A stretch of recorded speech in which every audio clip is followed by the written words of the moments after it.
سلام بینندگان گرامی.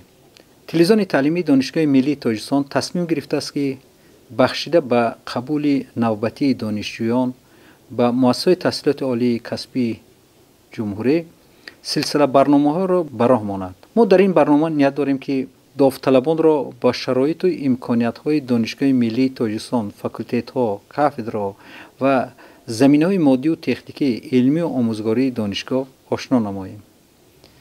در صحبت نخستین ما دیکن فاکولته ژورنالیستیکا دکتر علم‌های فیلولوژی پروفسور بختیار قطب‌الدینов اشتراک دارند.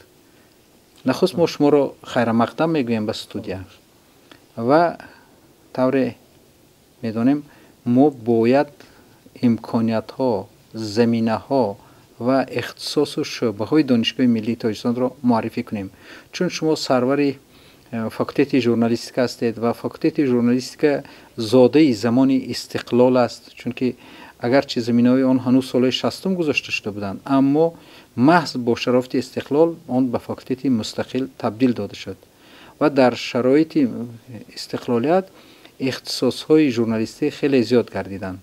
من میخوام اول شما بگویید که در فاکولته ژورنالیستیک کدام اختصاص‌ها با کدام شکل تحصیل و با کدام زبان‌های تحصیل فعالیت میکنند؟ تشکر. پیش از همه استقلالیت به فاکولته ژورنالیستیک دانشگاه ملی تاجیکستان بالو پر بخشیده است.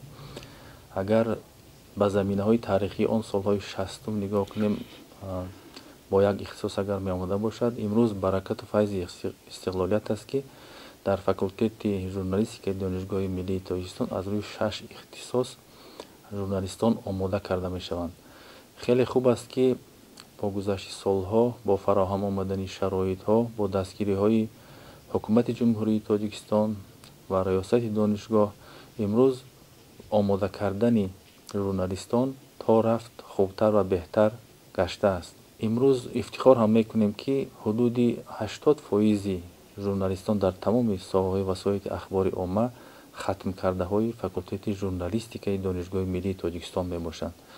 دانشگاه ملی خود این درگاه مقدس است، مخزن بسیار اعتراف شده است و آنی که امروز در جمهوری تاجیکستان فقط یک فاکولته ژورنالیستیک است، با البته شمول شعبه ها و اختصاص هایی که در دانشگاه های دیگر هستند، فکر میکنم که بعضی مقتدر علمی و تعلیمی در فاکولته ژورنالیستیک مهیا می باشد. امروز در فاکولته ژورنالیستیک طوری که اشاره گشت از روی 6 اختصاص ژورنالیستان آماده کرده می شوند. با زبان های روسی، با زبان های تاجیکی آنها به واسطه در وسایل اخبار عامه فعالیت برده می توانند. اختصاص های ژورنالیست ترجمه و ژورنالیستیک بین اخلاقی با زبان انگلیسی متخصصان را آماده می کنند. باز اشاره از آن می کنم که از آنی که در اینجا دانش می آموزند، ملکه حاصل می نمایند، امروز نه تنها در رسانه های داخلی تاجیکستان و در بیرون از آن نیز ختم کرده های فاکولته ژورنالیستیک دانشگاه ملی تاجیکستان موفقانه فعالیت کرده ایستادند. بعضی مادی تکنیکی با شرافت استقلالیت امروز در فاکولته ژورنالیستیک دانشگاه ملی مهیا می باشد. امروز روی موج الهیده همه روزه ساعت معین رادیوی دانشگاه ملی تاجیکستان در پای فاکولته ژورنالیستیک عمل می نماید. امروز ما در جای نشستن صحبت کرده ایم استودیوی نو تأسیس داده شده دانشگاه ملی تاجیکستان که با تمام تجهیزات آماده می باشد. این یک میدان عملیه هست که شاگردانی که با هوس اینجا می آیند خود را در نزد کامera در صحبت ها شرکت می کنند و تمام اون نازکی هایی که آینده ژورنالیستیک تلویزیون طلب می کند آنها در اینجا آموخته می توانند. در فاکولته ژورنالیستیک برای آنهایی که صاحب قلم شدن میخواهند، آنهایی که در مطبوعات کار کردن میخواهند، بهترین استادان با شمول 10 دکتر علم، 26 نفر نامزد علم و 10 نفر اسیستان معلمان که مشغول میباشند، نوشته های آنها رو، نگاشته های آنها تحریر میکنند و رسانه ها پیشنهاد مینمایند. مرکزهای علمی تحقیقاتی به نام پروفسور اسدالله صدلایف امروز برای دانشجوی کورس یک هم میتواند که بهره ها دهد. آنجا با شرایط مهیا کردن شرایط ها به طور آنلاینی امکان هست که با دانشکده و دانشگاه های جهانی дар табодули андеша бошанд. имрӯз китобхонаҳо, ганҷинаҳои ба номи профессор Воҳид Асрорӣ, махзани илму дониш ба номи профессор Баҳриддин Камолиддинов, умуман шароите ҳаст, ки мо дилпурона гуфта метавонем, ки давоталабоне ки факултети журналистикаи донишгоҳи миллиро интихоб мекунанд, метавонанд ки дар оянда ба қуллаҳои баланди эҷодӣ расанд. خیلی خوب. و شما اینجا در ابتدای صحبت از سه اختصاص فاکولته یادآور شدید: ژورنالیستیکا که با زبان‌های تاجیکی و روسی متخصص تیار میکنند، همچنین ژورنالیست ترجمان و ژورنالیستیک بین‌الخلقی. باز کدام اختصاصات در فاکولته موجود هستند و ختم کردگان اختصاصهای فاکولته در کجا کار کرده میتوانند؟ در فاکولته ژورنالیستیکا اختصاصهای اطلاع و رابطه، اختصاصهای وب ژورنالیستیکا، اختصاص ژورنالیستیکای عمومی، اختصاص ژورنالیست ترجمان، اختصاص ژورنالیستیکای بین‌الخلقی و امور نشریات همگی با سمت‌ها، با رویه‌های مخصوص تقسیم شدند که امروز با ختم کردن، با گرفتن دانش‌ها از این اختصاص‌ها، آنها می‌توانند در نشریات‌ها، آنها در تلویزیون‌ها و مثلا اختصاص اطلاع رابطه میتواند که در سمت‌های ایدئولوژی، در بخش حاکمیت‌ها و حاکمیت اجرایی محلی و اشتراک کنند، سهم گذارند و حتی امکانیتی هست ما تلاش کرده ایستادیم که اختصاص ژورنالیست آموزگار در آینده پیگیری کرده شود، زیرا ما کافدره‌های داریم که استادان این کافدره مؤلفان کتاب‌های درسی در جمهوری میباشند. این زمینه‌ها وجود دارند. شدن اختصاص‌های نو به مانند نواربردار و کارگردان و تنظیمگر دیگه این چیزا باز در نظر است و باز همین رو تاکید میکنم که فاکولته ژورنالیستیکا پایگاه بازه اساسی آماده کردن ژورنالیستان در جمهوری عزیز ما میباشد و با موجود بودن، با پیش آمدن امکانیت‌های نو، اختصاص‌های نو شدن، یعنی که همقدم زمان است امروز ژورنالیستیکا. ما ضرور است که بعضی اختصاصایی که بازارگیر هستند، طلبات روز است، برای داوطلبان، برای جوانان مهیا شده باشه. خیلی خوب است و از همین صحبت شما برمیآید که امروز در فاکولته همه شرایط‌ها مهیا هستند، هم زمینه‌های مادی و تکنیکی، هم زمینه‌های علمی و آموزگاری بسنده هستند. اما ژورنالیستیکا از شمار کسب‌های است، از شمار اختصاص‌های است که بیشتر پیوند به عملیات دارد و رابطه فاکولته رو با رسانه‌ها، با مؤسسه‌های واسطه اخبار عامه چگونه ارزیابی میکنید؟ اندیشه اشارتون جان دارد، درست است. امروز رابطه‌های ما با وسایل اخبار عامه به طور در شکل در درجه ضروری قرار دارد.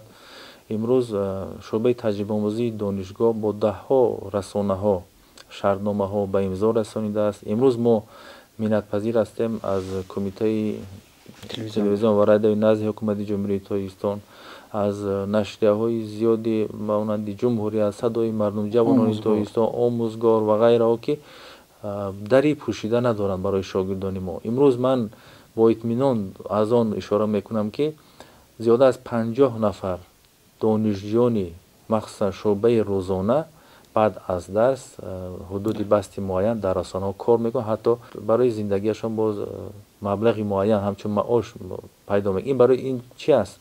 یعنی که رابطه فاکولته با رسانه‌ها همیشه موجود بود و در آینده باز این چیز توسعه می‌یابد و مراجعت خود آنها که به ما کادرهای لیاقتمند را پیشنهاد کنید و وقتی که به آنها منبر میدهند، وقتی که به آنها امکانات میدهند که هنری خود را در میدان عملیات سایقل، و البته این ژورنالیستیکا بدون عملیه معنی ندارد، مضمون ندارد و باز در آینده هم من فکر میکنم که با دستگیری ریاست امروزه دانشگاه و شرطنامه‌های ما با دیگر وسایل اخبار عامه بیشتر میشوند.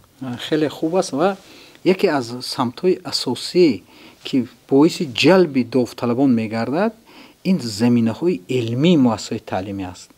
همین در سمت حمایه کارهای علمی استادان چه شرایط‌ها دارد دانشگاه و غیر از اون که در زینه بکالوریاتور تحصیل میکنند دانشجویان، آیا برای زینه‌های من بعده زمینه در فاکولته موجود است؟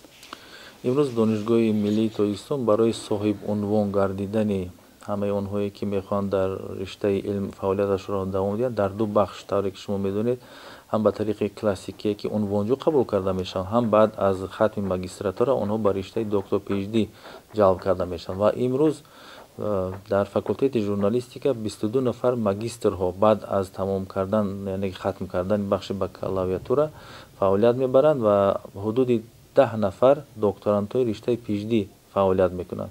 албатта илм заҳматҳо дорад. Илм як зинае ҳаст ки дар он ҷо шахс ташаккул меёбад, такмил меёбад. баъзеҳо ҳастанд ки шояд бо интихоби роҳи дигар аз он даст кашанд, аммо хушбахтона бо оне ки дастгирӣ меёбанд. имрӯз шӯроҳои диссертатсионӣ монеа нест. бо дастгирии комиссияи олии аттестационӣ назди президенти ҷумҳурии Тоҷикистон, бо дастгирии худи устодоне ки соҳиб мактаб ҳастанд, монеа вуҷуд надорад ки онҳо ҳимоя кунанд, оянда номзади илм шаванд, доктори илм шаванд ва ҷои устодонро, кори устодонро, пайванди наслояне пеш баранд ва дар ин маврид ҳам ҳеҷ мушкиле вуҷуд надорад. ҳатто мо дар дастгирӣ намудани дигар унвонҷуное ки аз шуъбаҳои журналистӣ аз дигар донишгоҳҳо меоянд, донишгоҳ факултети журналистика мусоидат мекунад, кӯмак менамояд ва онҳое ки имрӯз интихоб мешаванд, сара интихоб мешаванд, ба онҳо бовар дорем мо ки ҳимоя мекунанд, мавзӯъҳои мубрамтаринро интихоб мекунанд.